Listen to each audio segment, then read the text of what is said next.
Hi everyone, I am Shraddha Aneja and we continue this series of Transfer of Property Act. Today we understand the meaning of actionable claim.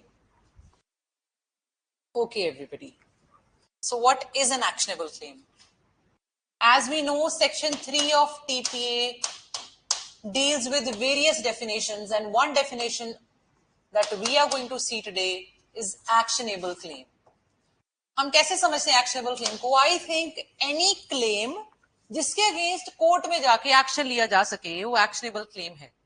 ऐसा claim जिसके against court में जाके action लिया जा सके, that is for me in layman language an actionable claim. इसको समझना ऐसे ज्यादा आसान है. लेट अस सी इसके नुएंसेस, लेट अस अंडरस्टैंड इसके पैरामीटर्स में क्या क्या कवर्ड है, राइट? ओके, सबसे पहला हमारा ना एक्शनेबल क्लेम को अगर ब्रॉडली दो पार्ट्स में डिवाइड करना चाहूं तो मैं ऐसे करूंगी. First is right to recover unsecured debt, right to recover unsecured debt, and second we have right to recover movable property.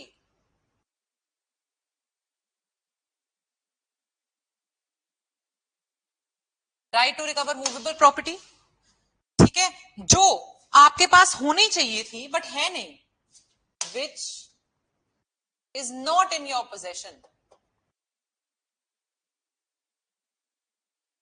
Is not in your possession, but you are entitled to it. The person is legally entitled. ये chart अगर आप याद रख लें तो आपको कभी actionable claim नहीं भूलेगा. इसको बना के अपने पास सब रख सकते हैं. नाउ लेट अस अंडरस्टैंड इसका मतलब. आप देखिए, एक्शनेबल क्लेम मैंने बोल दिया यार, आप किस चीज के अगेंस्ट एक्शन ले सकते हो? Right to recover unsecured debt. Unsecured debt से क्या मतलब है? अब डेट भी देखो, तीन तरह के डेट्स को कवर करता है एक्शनेबल क्लेम. पहला प्रेजेंट, दूसरा फ्यूचर एंड तीसरा contingent. Present, future and contingent. अब अनसिक्योर्ड का क्या मतलब? जिसकी सिक्योरिटी ना दी गई हो. जैसे मैंने एक इंस्टीट्यूट में पढ़ाना स्टार्ट करा, उस इंस्टीट्यूट में पढ़ाने के लिए मुझे सैलरी मिलती थी, ठीक है, तो क्या मैंने इंस्टीट्यूट ज्वाइन करने के टाइम, इंटरव्यू के टाइम मैंने एचआर को बोला था कि मैं ना, देखो सीधी सी बात है, आप मुझे ना अपनी गोल्ड की चेन मेरे पास रखो, अगर आपने मेरी तनख्वाह नहीं दी, अगर आपने मेरी सैलरी नहीं दी, तो आपकी जो गोल्ड की चेन है इसको मैं सिक्योरिटी की तरह यूज करूंगी, कुछ सिक्योरिटी तो हो, मेरी सैलरी आएगी. क्या हम ऐसा करते हैं? नहीं करते ना. क्या हो गया? सैलरी हमारी अनसिक्योर्ड ही होगी ना. एक ऐसा कर्जा जो मेरे इंस्टीट्यूट के ऊपर होगा, अनसिक्योर्ड होगा, उसकी कोई सिक्योरिटी है ही नहीं. तो अनसिक्योर्ड कर्जा जो मेरे इंस्टीट्यूट के ऊपर होगा वो हो जाएगा एक्शनेबल क्लेम. ठीक है, तो आपको आई होप मतलब समझ आ गया हो. For example, let us take another example. Insurance policy, ठीक है, आप हर महीने इंश्योरेंस भरते रहे, ठीक है, हर मंथली आपके जो प्रीमियम से जाते रहे, ठीक है. अब उसके बाद आप कहते हो जी वापस करना, अब जी हो गया जी, एक्सीडेंट हो गया, अब तो आपका खर्चा बनता है जी, आप करो हमारा खर्चा, पैसे दो मुझे जितने बनते हैं. वो आपने कोई सिक्योरिटी ली थी उनसे उनका प्रॉपर्टी अपने नाम पे कराई थी कि कल को अगर ये मेरे पैसे नहीं मोड़ेंगे तो मैं इनकी प्रॉपर्टी हड़प लूंगा? नहीं कराई थी. तो insurance policy again is an example of unsecured debt, unsecured कर्जा जिसकी कोई सिक्योरिटी नहीं ली गई थी. ठीक है, सो दिस इज अनदर एग्जांपल. उसके बाद हमने देखा डेट जो है वो तीन तरह का है, present, future and contingent. Present debt, salary इन्होंने अभी नहीं दी, मेरी ड्यू पड़ी है 3 महीने की, फॉर एग्जाम्पल मेरे किसी इंस्टीट्यूट ने नहीं दी, तो क्या बन गया? Present date. फ्यूचर डेट, जो कल को ड्यू होने वाला है, क्या उसको भी एक्शनेबल क्लेम की तरह ट्रीट करा जा सकेगा? Answer is yes. कंटिंजेंट, जो अभी तो नहीं है बट अगर ये काम हो गया ना तो ये पक्का पैसे ड्यू हो जाएंगे, वो हो जाता है कंटिंजेंसी पे बेस्ड है. ठीक है, जो चीज कंटिंजेंसी पे बेस्ड है, कंटिंजेंसी यानी कि हैपनिंग और non happening of any event पे बेस्ड है, तो वो डेट भी अगर वो अनसिक्योर्ड नेचर का है तो वो बन जाएगा आपका actionable claim. Next, right to recover movable property which is not in your possession but person is legally entitled. Let us take an example. There is this person A and person B. So A ने क्या करा? A gave 100 kgs of rice to B, and B was supposed to pay supposedly rupees 50,000 to B, but he did not pay. इसने पे करना था but करा नहीं. 100 kgs of rice A ने B को दे दिए, बट इसने पैसे देने थे अभी तक दिए नहीं. ए केस ये हो सकता है. और केस क्या हो सकता है? ऐसे लो, ए बी, ए ने अब 50,000 रुपए तो दे दिए, बट जो उसके बदले में उसको प्रॉपर्टी मिलनी थी, जो कि है यहां पे राइस, या फिर कोई घर मिलना था 50 लाख रुपए का सपोजिटली, यहां पे 50,000 रुपए दे दिए बट प्रॉपर्टी नहीं मिली. तो यहां पे क्या दिस पर्सन जिसने पैसे दिए, क्या वो लीगली एंटाइटल्ड है घर लेने के लिए? आंसर इज यस यार, उसने पैसे दिए हैं. ठीक है, तो आप ऐसे ले लो कि यहाँ पे राइस वाला एग्जाम्पल, इस एग्जाम्पल को अभी हम कंसिडर नहीं करते हैं फॉर बेटर अंडरस्टैंडिंग. इस एग्जाम्पल पे अगर हम डायरेक्टली आ जाएं तो हम ये समझ पाएंगे कि यार ए ने 50,000 रुपए दिए, उसके बदले उसे मिलने थे 100 kgs राइस. अब उसने 50,000 रुपए तो दे दिए, बट उसे 100 kgs राइस जो इसने देने थे बी ने, वो नहीं दिए हैं. तो क्या ये एक तरह का एक्शनेबल क्लेम है? Law says yes, this is a kind of an actionable claim only. तो हमने अभी जो टर्म पढ़ी थी कि right to recover movable property, right to recover rice, 100 kgs of rice here which is not in your possession, जो आपकी possession में नहीं है, but the person is legally entitled, but आप उसके लिए एंटाइटल्ड हो, this will be covered under definition of actionable claim. ठीक है, next we have more examples. We'll see more examples. Okay, so right to claim arrears of rent. आपके rent नहीं दिया आपके किराएदार ने 6 महीने से, 6 महीने का रेंट जो इकट्ठा हो गया, क्या वो सर्टेन है? कितना रेंट? हाँ, हर महीने का 10,000 था, हो गया 60,000 रुपए. ठीक है, तो क्या वो क्लेम, क्या वो अनसिक्योर्ड था? हाँ जी, अनसिक्योर्ड था. सिक्योर्ड तो 1 महीने का होता है, 1 महीने की सिक्योरिटी आपसे लेके रख ली जाती है, उससे ज्यादा तो ज्यादा से ज्यादा 2 महीने की, ज्यादा तो रखी भी नहीं जाती है. तो 6 महीने का जो रेंट है वो अनसिक्योर्ड डेट है, तो हम मानेंगे कि यार this is an unsecured debt, so this is an actionable claim. अब एक चीज और समझने वाली है, वो समझने वाली है, हम ये अनसिक्योर्ड डेट जो चीज पढ़ रहे हैं ना, जो चीज हम बारी बारी पढ़ी जा रहे हैं, अनसिक्योर्ड डेट, इसकी एक और शर्त है कि ये ना सर्टेन होना चाहिए, फिक्स्ड होना चाहिए. Why do I say that? अब आप कोर्ट में जाके बोलो सर मेरे ना इतने डैमेजेस बनते थे, ठीक है, इसने इतना मेरा कॉन्ट्रैक्ट का ब्रीच करा सर, तो हमारे इतने इसको कम से कम तो मुझे 1 लाख रुपए डैमेज दे. तो आप कोर्ट में जाते हो, आप क्या इसे एक्शनेबल क्लेम की तरह ट्रीट कर सकते हो? क्या लगता है आपको? लॉ कहता है, आपको लगेगा हाँ यार डैमेज के लिए पैसे तो नहीं लिए थे, अनसिक्योर्ड तो है और कर्जा भी है उसके ऊपर कि उसने पैसे देने हैं मेरे, क्योंकि कॉम्पेंसेशन तो वो देगा ही ना मुझे, मेरे डैमेजेस मेरा जो नुकसान हुआ वो तो भरपाई करेगा ही ना यार. बट लॉ ने हमें एक चीज बोली, लॉ ने हमें बोला कि यार हम मानते हैं कि जो चीज, अब आप कोर्ट में जाओगे, क्या आपको कंपलसरी है कोर्ट 1 लाख रुपए दे देगा? हो सकता है कोर्ट बोला कि 10,000 का नुकसान है सिर्फ, तो ये फिक्स नहीं है. तो हम मानते हैं इसीलिए अनसिक्योर्ड डेट की कैटेगरी में, यानी कि एक्शनेबल क्लेम की कैटेगरी में डैमेजेस नहीं आएंगे, डैमेजेस नहीं आएंगे. नेक्स्ट, क्या मीन प्रॉफिट्स? मीन प्रॉफिट्स हम सब जानते हैं. मीन प्रॉफिट्स क्या होते हैं?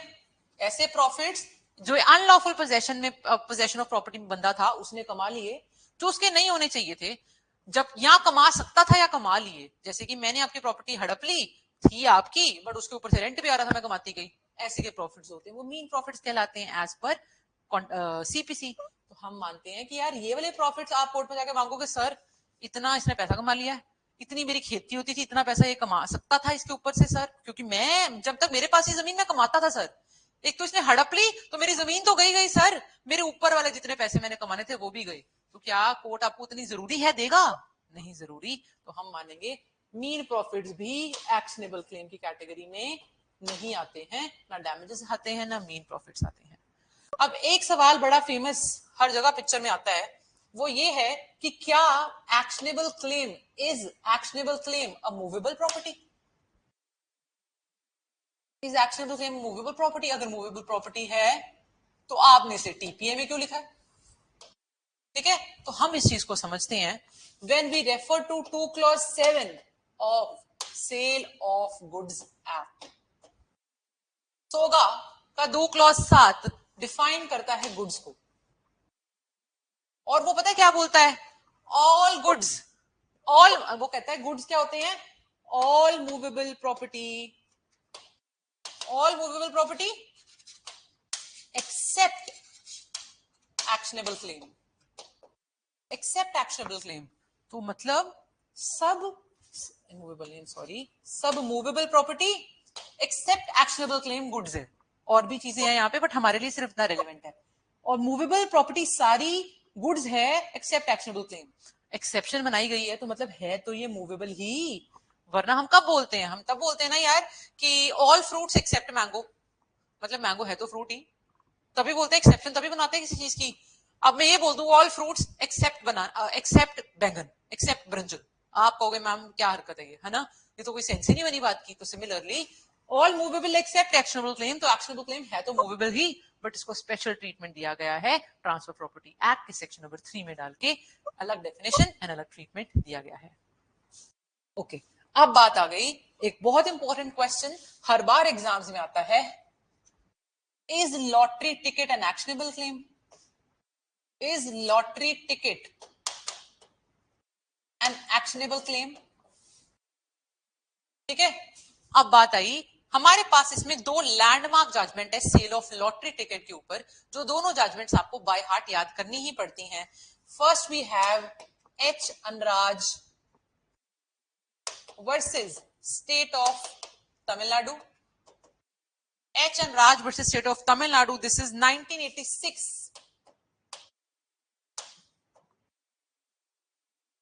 इसमें क्या बोला गया, ये जो सवाल था इस चीज को लेके जवाब दिया गया कि यार लॉटरी टिकट की सेल को दो पार्ट्स में डिवाइड कर देना चाहिए।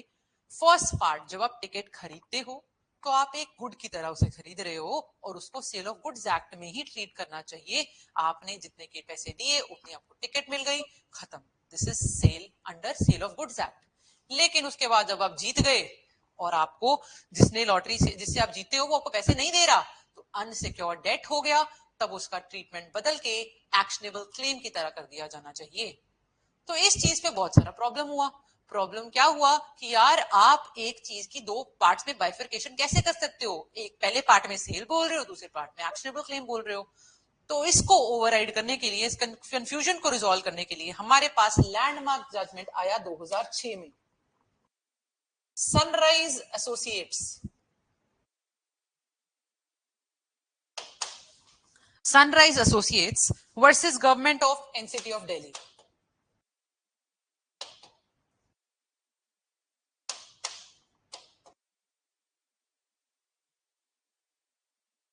versus Government of NCT of Delhi. This is 2006 supreme court. Sunrise associates की जजमेंट है ये हमारे पास, दोनों ही लैंडमार्क हैं, दोनों को आप मिस नहीं कर सकते हैं। इसमें क्या बोला गया? इसमें बोल दिया गया कि हर इंसान जो लॉटरी टिकट खरीद रहा है, he is purchasing the lottery ticket with a clear expectation of winning the lottery. वो एक कागज का टुकड़ा तो खरीद ही नहीं रहा, तो वो एक चांस टू विन ही खरीद रहा है सीधा, वो सिर्फ एक पेपर का टुकड़ा नहीं खरीद रहा है। तो he is purchasing the chance to win, because he is purchasing the chance to win, we assume कि यार इस केस में उसको प्योरली एक्शनेबल क्लेम की तरह ही ट्रीट करा जाए और गुड की तरह ट्रीट ना करा जाए। तो हम मानते हैं sale of lottery ticket will also be covered under the ambit of actionable claim as per TPA. So this is all about actionable claim. Actionable claim को लेके हमारे जो प्रेजेंट एंड फ्यूचर डेट, जो मैंने आपको बताया था, अनसिक्योर्ड डेट दो तरह का हो सकता है, प्रेजेंट एंड फ्यूचर। इस केस में प्रेजेंट और फ्यूचर में फर्क बताया गया था एक केस में, which is Subramaniam. Present debt और फ्यूचर डेट कहते हैं, उसमें फर्क बताया गया था, it is Subramaniam versus Arunachalam.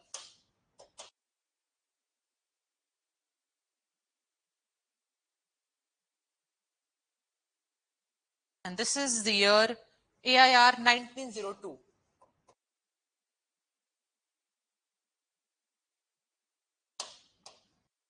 तो आपको इसमें आप रेफर कर सकते हैं difference between present and future debt, ठीक है, and that is all about our actionable claim. I hope you were able to understand what exactly is this term all about.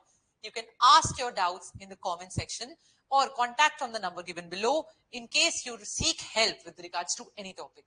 Also, we have free coachings, free notes, and free guidance for semester students. So kindly reach us on the contact number given below. Thank you very much. Take care of yourselves.